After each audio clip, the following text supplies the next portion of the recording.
Halo kawan-kawan, pada kesempatan kali ini kita akan belajar tentang bagian yang paling dasar dari pemrograman PHP dan MySQL. Kalau Anda benar-benar mengikuti dari awal sampai akhir di video tutorial yang ada di sini, maka saya yakin pasti kalian akan bisa membuat sebuah website yang dinamis. Karena di sini saya akan menyediakan tutorial yang lengkap, mulai dari software, apa yang dibutuhkan, kemudian dasar-dasar PHP, bahkan sampai membuat project nantinya. Nah, pada kesempatan kali ini kita akan melihat software yang dibutuhkan. Yang pertama adalah web server lokal, yaitu SAM, dan yang kedua adalah text editor. Untuk text editor Anda boleh menggunakan Notepad++, atau Anda juga boleh menggunakan Visual Studio Code. Nah, dalam hal ini saya akan menggunakan Visual Studio Code. Jadi ada banyak tutorial di Google, Anda bisa googling untuk mencari artikel bagaimana cara menginstal SAM, bagaimana cara menginstal Notepad++ yang sangat mudah, bahkan menginstal Visual Studio Code. Nah, pada kesempatan kali ini kita akan melihat ke aplikasi yang akan digunakan atau software yang dibutuhkan, yaitu SAM. Kita jalankan Control Panel. Nah, di sini ada beberapa modul, yaitu modul Apache, MySQL, FileZilla, Mercury, dengan Tomcat. Nah, kita akan fokus di dua modul ini, yaitu Apache dan MySQL. Untuk memulai pembelajaran pemrograman PHP, maka kita jalankan Apache dan MySQL. Dua ini yang akan kita butuhkan selama kita belajar tentang Apache. Belajar tentang pemrograman PHP. Nah, setelah dijalankan, maka kita bisa membuka filenya di C, SAM, kemudian htdocs. Nah, folder htdocs ini adalah folder di mana kita akan menyimpan semua file project kita. Nah, untuk file project di pembelajaran saya akan membuat sebuah folder dengan nama belajar. Nah, walaupun masih kosong, tetapi kita sudah dapat mengakses melalui web browser Chrome atau Mozilla, terserah kita mau menggunakan yang mana. Localhost, cara mengaksesnya kita ketikkan localhost, kemudian belajar. Nah, setelah di enter, maka dia akan menampilkan folder yang masih kosong. Nah, seperti itulah pelajaran kita, pengenalan software. Saya rasa sampai di sini dulu. Sampai jumpa di video selanjutnya tentang dasar-dasar pemrograman PHP.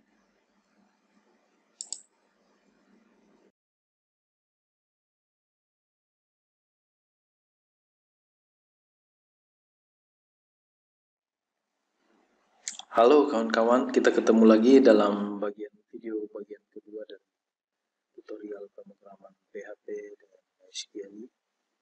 Nah, di bagian kedua ini kita akan belajar yang pertama tentang sintaks dasar PHP, variabel, membuat variabel, dan membuat aplikasi pertama dari PHP.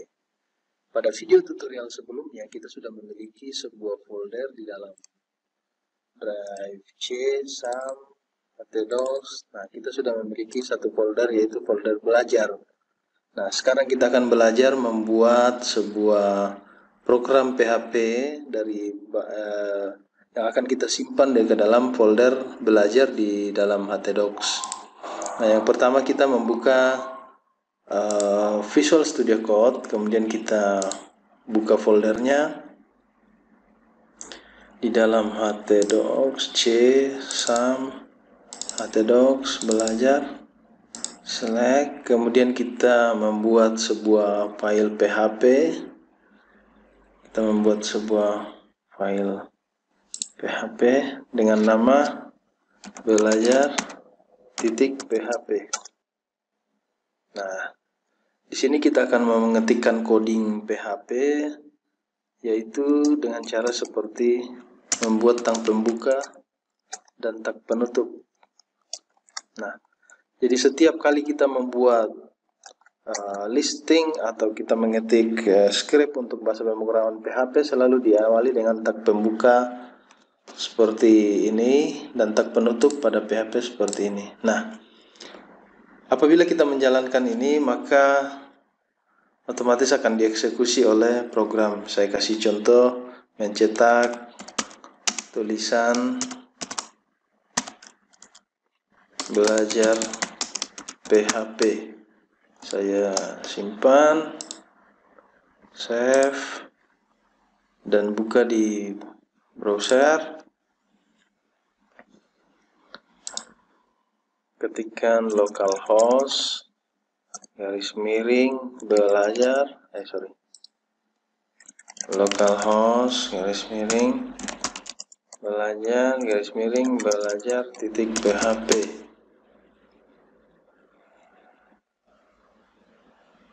Nah, sekarang ada error. Kenapa error? Karena sumnya belum jalan. Kita jalankan sumnya dulu. Di dalam folder C, sum control panel, sum control.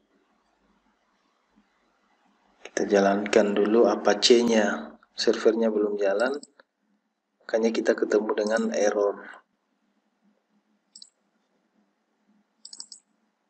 Bisa juga dengan mengklik sum start langsung. Kita buka dulu kontrol panelnya. Nah, setelah terbuka kita start Apache-nya. Nah, karena kita belum menggunakan database MySQL, jadi tidak masalah kita tidak menjalankan MySQL-nya. Yang penting Apache-nya sudah jalan. Nah, saya close ini, saya minimize, kemudian saya refresh di sini. Nah, sekarang sudah jadi belajar PHP. Nah, jadi perintah echo belajar PHP, perintah echo adalah menampilkan pesan. Nah, apabila kita membuat sebuah variabel, misalkan variabelnya seperti variabel A, saya membuat sebuah variabel namanya variabel, atau saya membuat variabel contoh sampingan berisi saya mencoba bahasa pemrograman PHP. Kemudian kita echo variabel contoh. Nah, sekarang kita lihat hasilnya. Save dulu, kemudian kita lihat hasilnya. Nah, ini saya mencoba bahasa pemrograman PHP.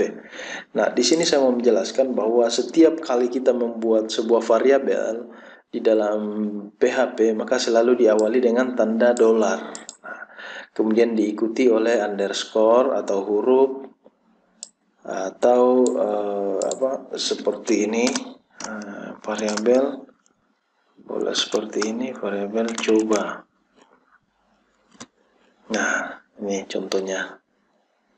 Tapi kita tidak usah pakai ini.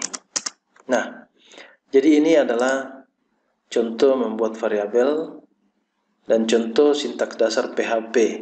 Nah, apabila saya ingin menulis komentar, contohnya echo adalah perintah untuk menampilkan ke layar. Karena ini tidak perlu dieksekusi oleh aplikasi, maka kita memberi dia tanda garis miring 2 kali. Nah, jadi garis miring 2 kali ini menandakan bahwa itu bukan perintah script PHP, tetapi itu adalah komentar. Nah, selain tanda garis miring 2 kali, kita juga bisa menggunakan tanda ini, asterik, garis miring asterik, dan ditutup dengan asterik garis miring. Nah, saya save dulu, kemudian kita jalankan hasilnya. Saya refresh. Nah, saya mencoba bahasa pemrograman PHP.